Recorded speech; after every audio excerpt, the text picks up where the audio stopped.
presented by Yakult. Yakult पाचन में सुधार और प्रतिरक्षा बढ़ाने में मदद करता है। प्रतिदिन याकुल्ट का सेवन करें। पहली सुर्खी, दिल्ली की ओर बढ़ता ट्रैक्टरों का काफिला, जगह जगह लगे पुलिस के बैरिकेड, कहीं लाठीचार्ज तो कहीं वाटर कैनन की बौछार। कुछ वीडियो तो ऐसे भी जिसमें प्रशासनिक अधिकारी जेसीबी लगाकर सड़कें खुदवा रहे थे। सारी जुगत इसलिए कि 3 नए कृषि कानूनों के विरोध में हरियाणा और पंजाब से दिल्ली के लिए निकला किसानों का जत्था दिल्ली तक न पहुंचे। इन सब के बावजूद किसान दिल्ली पहुंचे, सीमाओं पर खूंटा गाड़ा और कैलेंडर के हिसाब से 1 साल का वक्त बीत गया तो उनका हासिल सबको पता है। आज से ठीक 7 दिन पहले प्रधानमंत्री नरेंद्र मोदी देशवासियों से माफी मांगते हुए कृषि कानूनों को वापस लेने की घोषणा कर चुके हैं। तपस्या में कमी की बात कर चुके हैं, पर प्रदर्शनकारी किसान तब तक हटने को तैयार नहीं जब तक निर्धारित प्रक्रिया के जरिए इन कानूनों को वापस नहीं ले लिया जाता। एमएसपी कानून की भी अब मांग हो रही है। आज 1 साल पूरा हुआ तो किसान फिर से एकजुट हुए, पंचायत हुई। प्रदर्शन के दौरान जिन किसानों की मृत्यु हुई उन्हें श्रद्धांजलि दी गई, साथ में आगे की रूपरेखा भी तय हुई। अगली सुर्खी आई संसद से। संसद के सेंट्रल हॉल में आज संविधान दिवस के अवसर पर कार्यक्रम होना था, जिसमें राष्ट्रपति, प्रधानमंत्री समेत विपक्षी पार्टियों के नेताओं को भी शामिल होना था, पर कांग्रेस, सपा, बसपा, तृणमूल समेत 14 विपक्षी पार्टियों ने सरकार पर संविधान के अपमान का आरोप लगाते हुए कार्यक्रम का बहिष्कार किया। सुनिए उनका रुख। क्योंकि संविधान दिवस के दिन हमको ये भी चर्चा करना होगा कि ये सरकार संविधान के तहत चल रही है, संविधान की हिफाजत कर रही है, संविधान में जो प्राविधान है उसके तहत काम कर रही है, लोकतंत्र के अनुसार ये काम चल रहा है इनके पास। उसका जवाब कुछ भी नहीं है। हमारे बुनियादी हकूक को ये लोग छीन रहे हैं।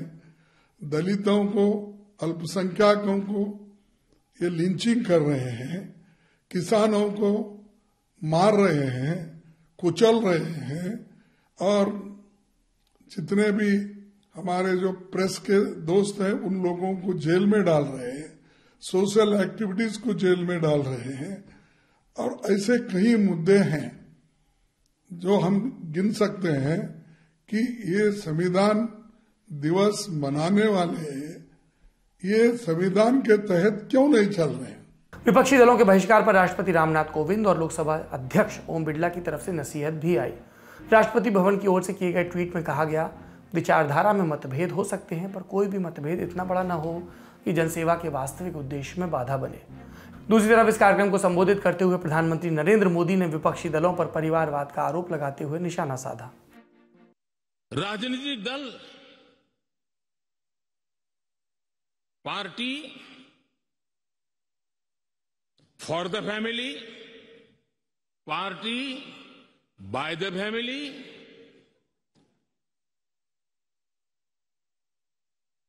अब आगे कहने की जरूरत मुझे नहीं लगती है।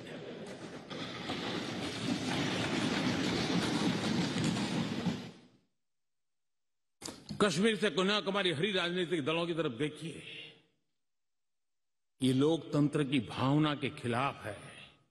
संविधान हमें जो कहता है उसके विपरीत है। और जब मैं ये कहता हूं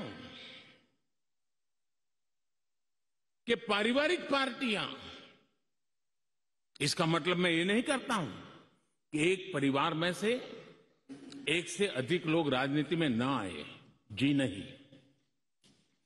योग्यता के आधार पर, जनता के आशीर्वाद से किसी परिवार से एक से अधिक लोग राजनीति में जाएं, इससे पार्टी परिवारवादी नहीं बन जाती है।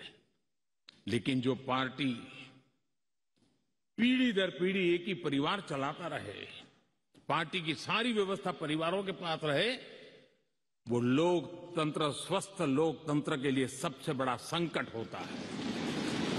ये तो हुई आयोजन की बात। अब संविधान दिवस के बारे में जान लें।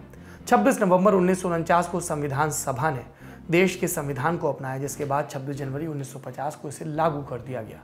2015 में नरेंद्र मोदी सरकार ने नागरिकों के बीच संवैधानिक मूल्यों को बढ़ावा देने के उद्देश्य से 26 नवंबर को संविधान दिवस के रूप में मनाने का फैसला किया था। अगली सुर्खी, इसमें बात उनकी जो लौट के घर नहीं आए। आज मुंबई पर हुए आतंकी हमले की 13वीं बरसी है। 26 नवंबर 2008 को हुए इस आतंकी हमले में 137 आम नागरिकों की मौत हुई। हमले को नाकाम करने में जुटे महाराष्ट्र पुलिस, एटीएस और एनएसजी के कुल 11 लोगों की शहादत हुई। प्रधानमंत्री नरेंद्र मोदी, गृह मंत्री अमित शाह और महाराष्ट्र के मुख्यमंत्री उद्धव ठाकरे समेत कई नेताओं ने आज शहीदों को याद किया, श्रद्धांजलि दी। हम भी श्रद्धांजलि देते हैं। अगली सुर्खी में बात अंतर्राष्ट्रीय उड़ानों पर सरकार के फैसले से जुड़ी है। कोरोना के चलते बंद हुई अंतर्राष्ट्रीय उड़ानें फिर से शुरू होने वाली हैं। गृह मंत्रालय, विदेश मंत्रालय और स्वास्थ्य एवं परिवार कल्याण मंत्रालय, इन्होंने विचार विमर्श के बाद इनसे सरकार ने 15 दिसंबर से दोबारा नियमित अंतर्राष्ट्रीय उड़ानों को शुरू करने का फैसला लिया है। पिछले साल 23 मार्च को देश में नियमित अंतर्राष्ट्रीय उड़ानों को बंद किया गया था। आज सिविल एविएशन मिनिस्ट्री ने यह जानकारी दी। आखिरी सुर्खी में बात पुतिन के भारत दौरे की। रूस के राष्ट्रपति व्लादिमीर पुतिन 6 दिसंबर को भारत दौरे पर आएंगे, इंडो रशिया एनुअल समिट में हिस्सा लेने के लिए।